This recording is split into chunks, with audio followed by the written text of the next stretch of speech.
오늘 우리에게 주시는 하나님 말씀은 사도행전 21장 1절에서 14절 말씀입니다. 우리가 그들을 작별하고 배를 타고 바로 고스로 가서 이튿날 로도에 이르러 거기서부터 바다라로 가서 베니게로 건너가는 배를 만나서 타고 가다가 구브로를 바라보고 이를 왼편에 두고 수리아로 항해하여 두로에서 상륙하니 거기서 배의 짐을 풀려 함이러라. 제자들을 찾아 거기서 이레를 머물더니 그 제자들이 성령의 감동으로 바울더러 예루살렘에 들어가지 말라 하더라. 이 여러 날을 지낸 후 우리가 떠나갈새 그들이 다 그 처자와 함께 성문 밖까지 전송하거늘 우리가 바닷가에서 무릎을 꿇어 기도하고 서로 작별한 후 우리는 배에 오르고 그들은 집으로 돌아가니라. 두로를 떠나 항해를 다 마치고 돌레마이에 이르러 형제들에게 안부를 묻고 그들과 함께 하루를 있다가 이튿날 떠나 가이사랴에 이르러 7 집사 중 하나인 전도자 빌립의 집에 들어가서 머무르니라. 그에게 딸 넷이 있으니 처녀로 예언하는 자라. 여러 날 머물러 있더니 아가보라 하는 한 선지자가 유대로부터 내려와 우리에게 와서 바울의 띠를 가져다가 자기 수족을 잡아매고 말하기를 성령이 말씀하시되 예루살렘에서 유대인들이 이같이 이 띠 임자를 결박하여 이방인의 손에 넘겨주리라 하거늘 우리가 그 말을 듣고 그곳 사람들과 더불어 바울에게 예루살렘으로 올라가지 말라 권하니 바울이 대답하되 여러분이 어찌하여 울어 내 마음을 상하게 하느냐 나는 주 예수의 이름을 위하여 결박당할 뿐 아니라 예루살렘에서 죽을 것도 각오하였노라 하니 그가 권함을 받지 아니하므로 우리가 주의 뜻대로 이루어지이다 하고 그쳤노라.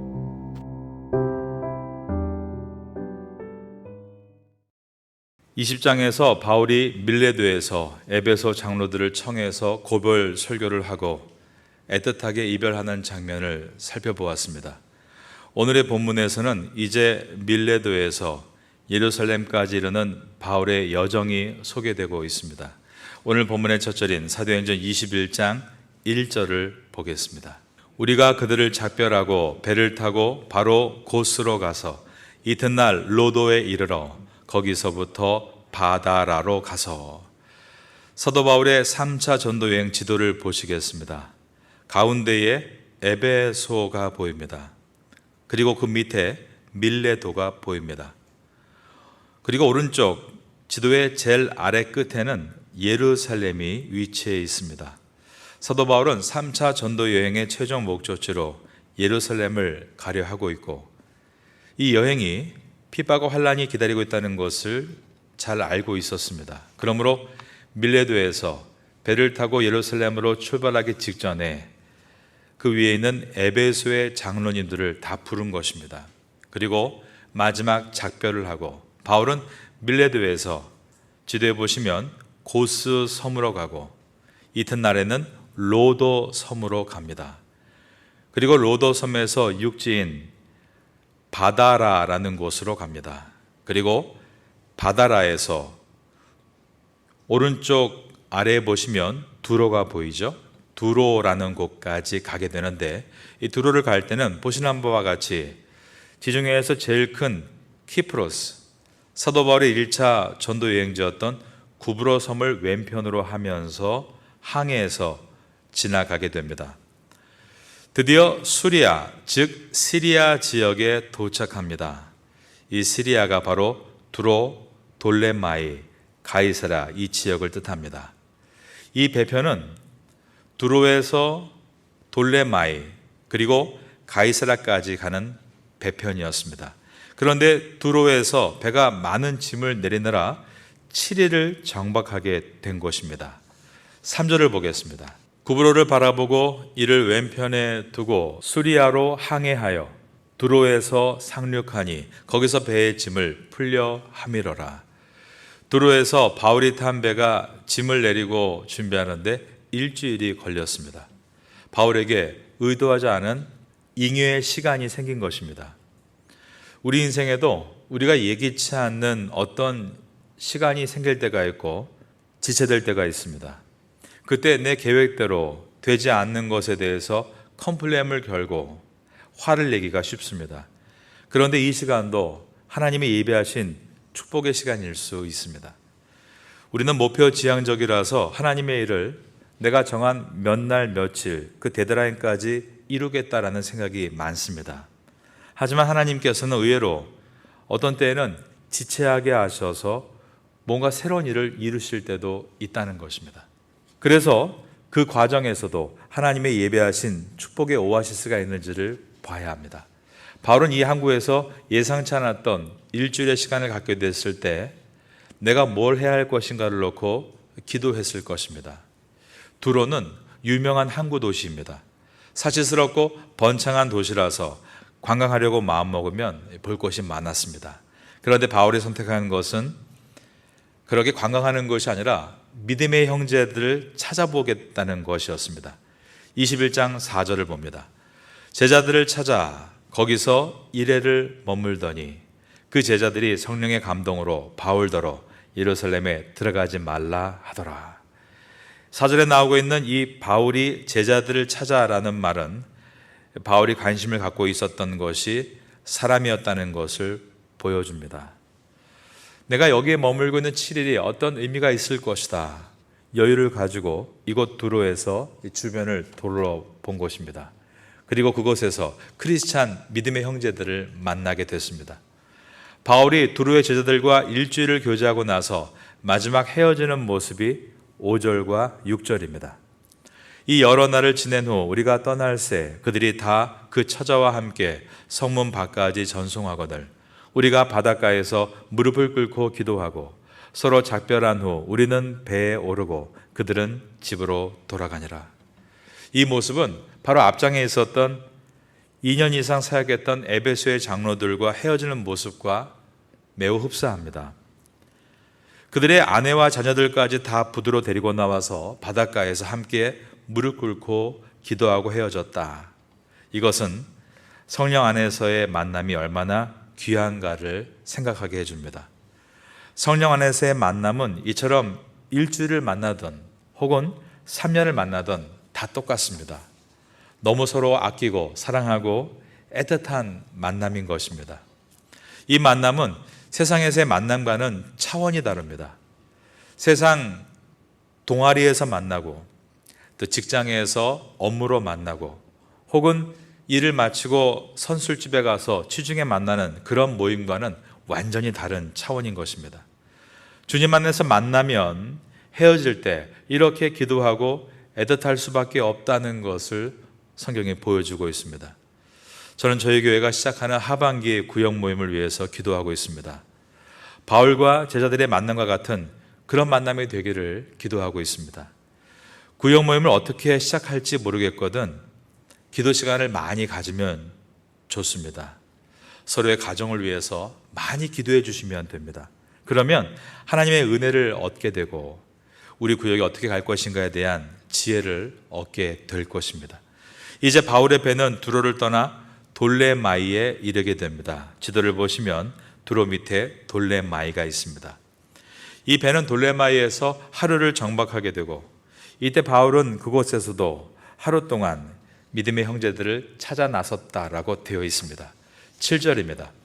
두로를 떠나 항해를 다 마치고 돌레마이에 이르러 형제들에게 안부를 묻고 그들과 함께 하루를 있다가 이것을 볼 때 사도 바울은 일 중심의 사람 같은데 오히려 사람과의 관계를 더 중요시하는 사람임을 보게 됩니다. 여러분, 모든 사역은 만남을 통해서 이루어진다는 것을 우리가 늘 잊지 말아야 합니다. 이 말은 제 스스로에게 하는 말입니다.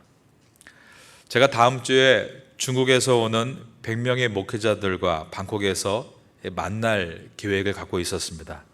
그런데 몸도 많이 아프고 피곤하니까 포기하고 싶은 마음이 계속 드는 것입니다. 그런데 제가 오늘 하루 내내 이 말씀을 묵상하고 설교를 준비하면서 생각을 고쳤습니다. 나의 걸음을 인도하시는 분은 하나님이시니 하나님께서 주신 만남을 내가 포기할 수 없다라는 생각이 든 것입니다. 그래서 마음이 바뀌지 않도록 오늘 오전에 중국 선교사님께 가겠다라고 확정을 짓고 방콕에서 하루 대화를 나누고 하루를 자고 중국 사역자 집회에 참석할 수 있도록 숙소를 부탁드려 놓았습니다. 바울은 어디를 가든지 사람과 만나고 관계를 잘 갖는 것이 중요한 것임을 알았습니다. 여러분, 관계는 그냥 생기는 것이 아닙니다. 시간과 정성을 투자해야만 관계를 만들 수 있습니다. 그런데 누가 먼저 시작합니까? 성숙한 사람이 먼저 시작하는 것입니다. 하나님과 우리와의 관계 가운데 누가 먼저 시작하셨습니까? 언제나 성숙하신, 영원히 성숙하신 하나님께서 늘 먼저 시작하시고 우리와 관계를 풀어가십니다. 아브라함과 조카 롯 사이에서 항상 누가 먼저 찾아갔습니까? 거기에서도 관계 회복을 위해서 늘 아브라함이 먼저 조카 롯을 찾아갔던 것입니다. 이것이 세상 질서와 하나님 나라 질서의 다른 점입니다. 세상에서는 약자가 강자에게 머리 숙이고 찾아가야 되죠. 그래서 교회에서도 세상적인 냄새가 날 때는 이런 모습이 나타납니다. 먼저 오라는 것입니다. 내가 더 나이가 많고 내가 더 연륜이 있고 내가 더 높은 자리에 있으니 찾아오라고 말하는 것입니다. 하지만 하나님 나라의 질서는 먼저 성숙한 사람이 약한 사람을 찾아가는 것입니다. 그래서 내가 미성숙한 자로 앉아있지 않도록 의도적으로 관계 개선에 두 팔을 걷어붙이고 나서야 하는 것입니다. 그래야만 내 안의 신앙이 계속 썩지 않고 살아있을 수 있습니다. 여러분은 바울과 같이 관계를 맺기 위해서 찾아가시는 성도가 되기를 바라겠습니다. 새로운 교인들과 교민들을 찾아가서 반겨주고 안아주고 격려해주는 그러한 성숙한 성도가 되시기를 예수님의 이름으로 축원합니다. 이제 예루살렘에서 거의 다다르게 된 이 수리아 지역, 즉 두로와 돌레마이 그리고 가이사랴에서 바울은 믿는 제자들, 형제들 그리고 그의 가족들을 만나게 되는데 그때 그들이 한결같이 바울에게 경고한 말이 있었습니다. 그것은 예루살렘을 가지 마십시오라는 것이었습니다. 먼저 두로에서 있었던 내용을 보겠습니다. 4절을 봅니다. 제자들을 찾아 거기서 이래를 머물더니 그 제자들이 성령의 감동으로 바울더러 그 다음 절을 따라하겠습니다. 예루살렘에 들어가지 말라. 두로에 있는 제자들은 성령의 감동으로 바울에게 예루살렘에 들어가지 마십시오라고 말을 한 것입니다. 그들이 바울에게 예루살렘으로 가지 말라고 말린 이유는 예루살렘에 가면 큰 환란이 기다리고 있다는 것 때문이었습니다. 그들은 그것을 성령의 감동을 통해 알고 있었습니다. 사도 바울이 가이사랴에 도착해서 빌립 집사님의 집에 머물게 되는데 이때에도 또 똑같은 이야기를 들었습니다. 8절 이하를 보겠습니다. 이튿날 떠나 가이사랴에 이르러 7 집사 중 하나인 전도자 빌립의 집에 들어가서 머무니라. 그에게 딸 넷이 있으니 처녀로 예언하는 자라. 여러 날 머물러 있더니 아가보라 하는 한 선지자가 유대로부터 내려와 우리에게 와서 바울의 띠를 가져다가 자기 수족을 잡아매고 말하기를 성령의 말씀하시되 예루살렘에서 유대인들이 이같이 이 띠 임자를 결박하여 이방인의 손에 넘겨주리라 하거늘 우리가 그 말을 듣고 그곳 사람들과 더불어 바울에게 예루살렘으로 올라가지 말라 권하니. 여기서도 바울을 걱정해주는 주의 성도들이 바울에게 예루살렘에 가지 마십시오라고 만류를 한 것입니다. 우리가 예언에 대해서 오늘 좀 생각을 해보려고 합니다. 오늘 본문에 나오는 사도 바울이 예루살렘에서 환난을 당할 것이다 라고 예언하고 있는 두로에서 만난 제자들이나 가이사랴에서 만난 아가보라고 하는 선지자는 분명히 경건하고 훌륭한 신앙인들입니다. 특별히 환난과 핍박이 많았던 초대교회 시대 때 그리고 아직 신약 성경이 완성되지 않은 이때에는 성령님께서 경건한 성도들에게 환상을 많이 보여주셨고 또한 예언도 하게 하셨습니다. 그 중에 바울이 가이사랴에서 빌립 집사님 집에서 만났던 아가보 선지자는 앞에 있었던 사도행전 11장에서 안디옥에 나타나서 천하에 큰 흉년이 들 것이라고 예언했던 분입니다. 그의 말대로 큰 흉년이 들었고 그때 예루살렘 교회가 어려울 때 많은 다른 교회들이 도왔던 일이 있습니다. 그러므로 예언자 아가보 선지자는 초대교회 안에서 굉장히 존중을 받는 분이었습니다. 그러므로 경건한 성도들과 아가보 선지자가 바울이 예루살렘에서 큰 핍박을 당할 것이다라는 예언은 분명히 맞는 예언입니다. 그런데 큰 환난과 핍박이 있을 것이기 때문에 예루살렘으로 가지 말아야 한다는 것은 성령님의 생각이 아니라 그들의 생각입니다. 그들은 바울을 너무 아끼고 있었고 바울이 잘못되기라도 한다면 유럽과 아시아의 선교가 크게 어려워질 것을 예상해서 바울이 큰 환난과 핍박이 기다리고 있는 예루살렘으로 가서는 안 된다라고 생각을 한 것입니다. 이것은 인간적으로 볼 때는 충분히 이해할 수 있는 생각입니다. 그러나 이것이 예언을 인간적으로 풀 때 얼마나 위험한지를 우리에게 보여주고 있습니다. 하나님의 환상과 예언이 오늘날에도 많이 드러나려고 합니다. 마치 점쟁이들이 점을 봐주는 것처럼 그렇게 전락할 위험이 지금도 있습니다. 무당과 점쟁이들이 현대에도 많이 존재하고 있는데 그 이유가 무엇일까요? 첫 번째는 인간은 미래를 알 수 없기 때문이고, 두 번째는 미리 알아서 어려운 길을 피하고 싶기 때문입니다. 점쟁이들이 뭐라고 합니까? 8월 달에는 어디를 가지 말아라, 무엇을 조심하라, 모두가 안전한 길로만 인도해 간다는 것입니다. 그런데 이것을 교회가 그대로 따라간다면 교회 안에 이러한 예언이 난무하게 되고, 그 예언이 세상과 다를 바가 없는 돈을 잃지 않는 방법, 건강을 잃지 않는 방법, 승승장구하는 방법, 손해가 아닌 늘 안전한 길로만 가려는 방법을 제시하는 참으로 부끄러운 일들이 벌어질 수 있는 것입니다. 여러분, 사도 바울이 누굽니까? 사도 바울은 깊은 영성을 가진 기도의 사람, 성령의 사람이었습니다. 바울은 그가 예루살렘에 간다면 큰 환난과 핍박이 있을 것이라는 것을 이미 성령님을 통해서 잘 알고 있었습니다.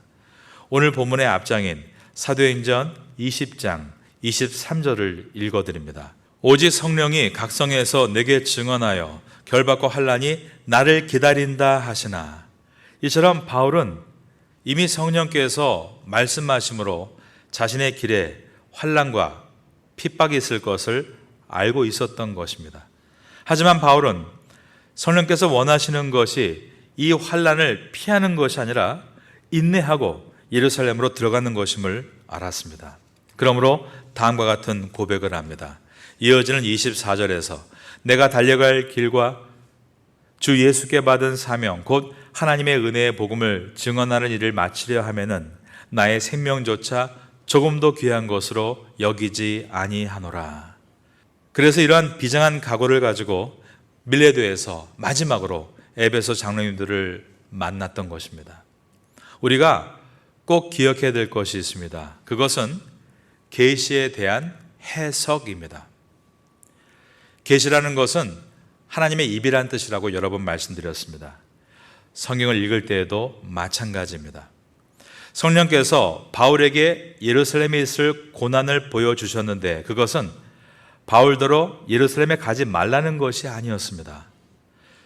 그것을 미리 알고 준비하라는 뜻이었습니다. 바울은 성령으로 충만한 가운데 예루살렘으로 가는 여정을 통해서 가면 장차 어떤 고난이 올지를 계속 묵상하며 준비했던 것입니다. 바울이 탄 배가 마침내 팔레스타인 서쪽 해안 도시인 가이사랴에 도착합니다. 이제 여기서 남동쪽으로 100km만 가면 예루살렘인 것입니다. 바울이 예루살렘에 들어가기 전에 마지막 들른 곳은 이 가이사랴에서 빌립 집사님의 가정이었습니다. 21장 8절을 다시 한번 보겠습니다. 이튿날 떠나 가이사랴에 이르러 7 집사 중 하나인 전도자 빌립의 집에 들어가서 머무니라. 여러분, 이 빌립 집사님은 사도행전 7장과 8장에 등장했던 인물로서 초대교회의 7 집사 중에 한 분입니다. 특별히 스데반 집사님과 함께 초대교회 역사에 있어서 엄청난 활약을 했던 분이시죠. 성령의 인도하심을 따라 사마리아에 가서 복음을 전한 분이었고 광야로 가서 이디오피아 내시에게 복음을 전했던 분입니다. 이것이 벌써 20년 전의 이야기였습니다. 그 빌립 집사님은 결혼을 해서 자식을 낳고 이곳 가이사랴에서 정착을 하고 살고 있었습니다. 이 빌립 집사님과 바울의 만남이 기가 막힙니다. 사실 20년 전에 빌립 집사님이 바울을 만났을 때는 바울은 교회를 핍박하는 사람이었습니다. 빌립 집사님의 동료였던 7집사 중 한 사람인 스데반 집사님이 순교를 당할 때 바울이 거기에 있지 않았습니까? 바울은 과거에 교회를 향해 무시무시한 핍박에 선봉해 있던 사람이었습니다. 그 사람 때문에 교회가 뿔뿔이 흩어졌습니다. 그래서 빌립도 사마리아로 가게 된 것이고 그곳에서 복음을 전했던 것입니다. 그런데 빌립은 그 사울이 변하여 바울이 되었다는 이야기를 들었습니다. 그리고 이제 20년 만에 최초로 사마리아에 가서 이방인 선교의 문을 열었던 빌립 집사님과 최초로 이방인을 위한 사도로 쓰임받았던 바울이 감격적으로 만난 것입니다. 그들이 얼마나 반가웠을까요? 서로가 이리 찢기고 저리 찢기고 핥힌 상처를 보여주면서 복음을 위해 당했던 과거를 회상했을 것입니다. 우리가 알고 있는 것처럼 바울은 태장으로 맞고 채찍으로 맞아서 온몸이 상한 데가 없었습니다. 그런데 빌립 집사님이라고 해서 그렇지 않았겠습니까? 서로의 깊은 감동의 스토리를 나누면서 그들은 그렇게 이야기하느라 시간 가는 줄을 몰랐을 것입니다. 이렇게 은혜를 나누고 있는 사이에 하나님께서 보내신 아가보 선지자가 이 집을 방문하게 됩니다. 21장 11절입니다. 11절에 보면 그는 우리에게 와서 바울의 띠를 가져다가 자기 수족을 잡아매고 말하기를 성령이 말씀하시되 예루살렘에서 유대인들이 이같이 이 띠 임자를 결박하여 이방인의 손에 넘겨주리라 라고 예언을 했습니다. 놀라운 빌립 집사님과 바울의 만남 가운데 이 아가보 선지자가 만나게 된 것도 참 놀라운 것입니다. 성령님의 인도하심입니다. 그런데 그가 말하고 있는 이 정확한 예언은 바울에게는 예루살렘에 가서는 안 된다는 음성이 아니라 자신이 받았던 예언을 한 번 더 확증해주는 예언이었습니다.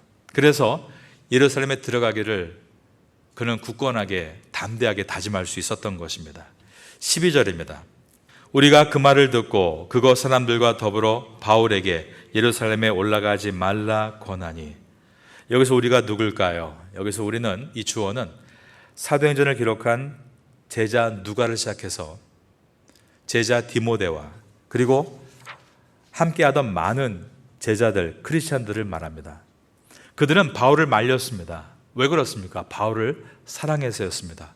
스승님, 지금까지 많은 사람들의 말을 종합해 볼 때 예루살렘에 가시면 분명히 큰 화를 당하십니다.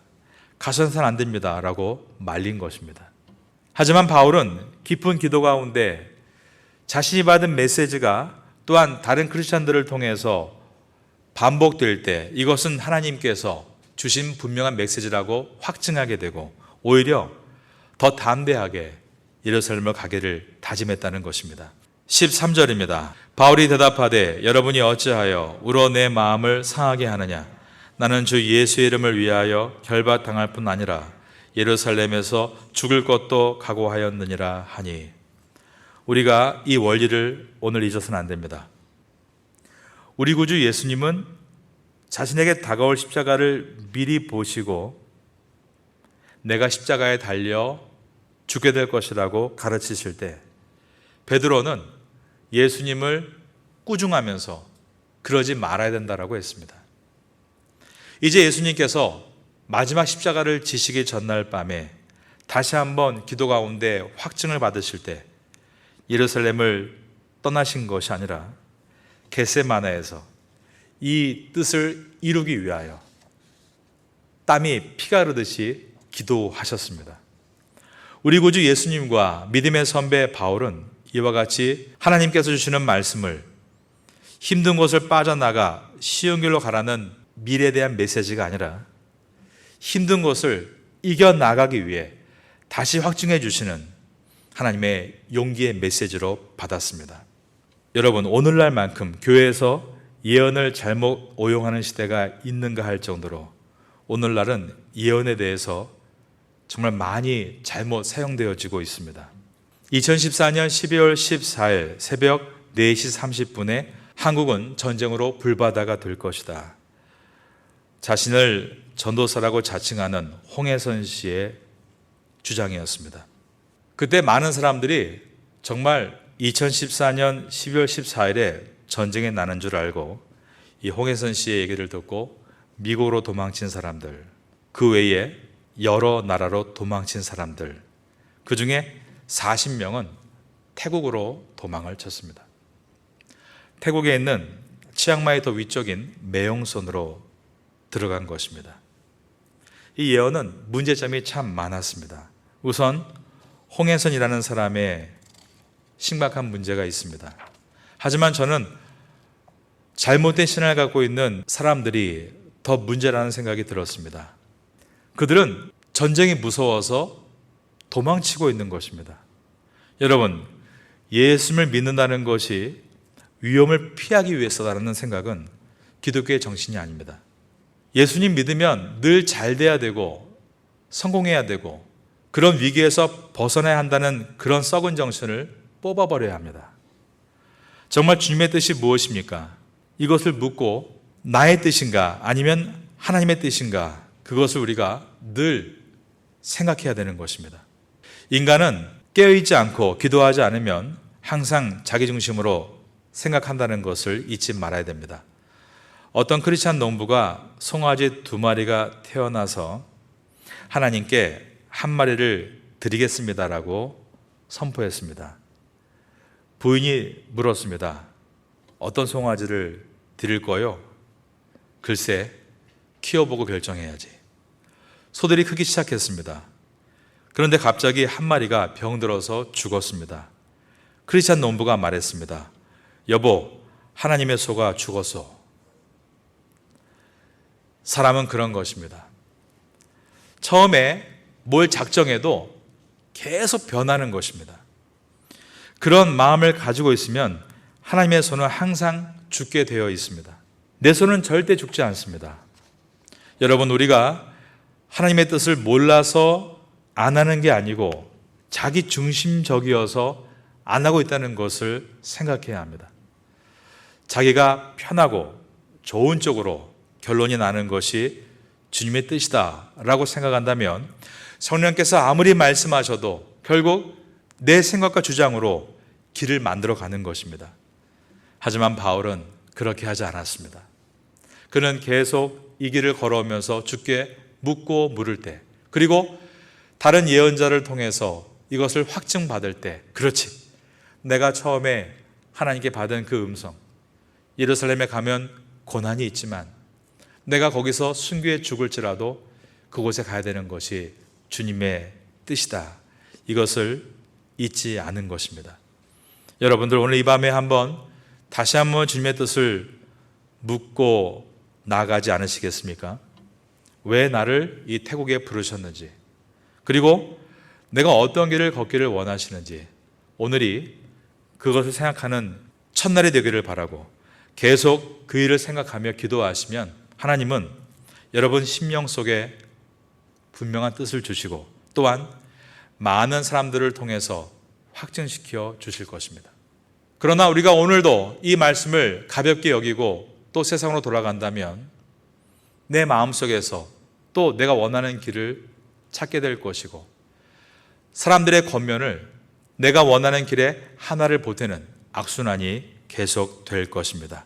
광야는 길이 없었지만 하나님께서 그 광야에서 이스라엘 백성에게 애굽에 갈 수 있는 선명한 길을 주셨습니다. 여러분의 인생길에 분명한 길은 이미 성령께서 예비하고 계십니다. 그 길을 걸어가심으로 이 태국 땅에서 승리하시는 여러분 될 수 있기를 마지막으로 예수님의 이름으로 축원합니다.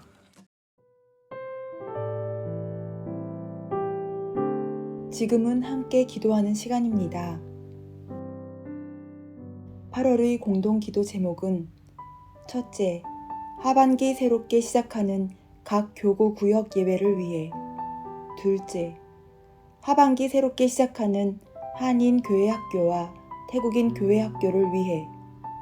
셋째, 하반기 새롭게 시작하는 주간 장애인 보호센터와 농아인 교회를 위해. 넷째, 각 사역팀들마다 귀한 일꾼들이 자원하도록 말씀을 붙잡고 기도하는 귀한 시간 되시기를 소망합니다.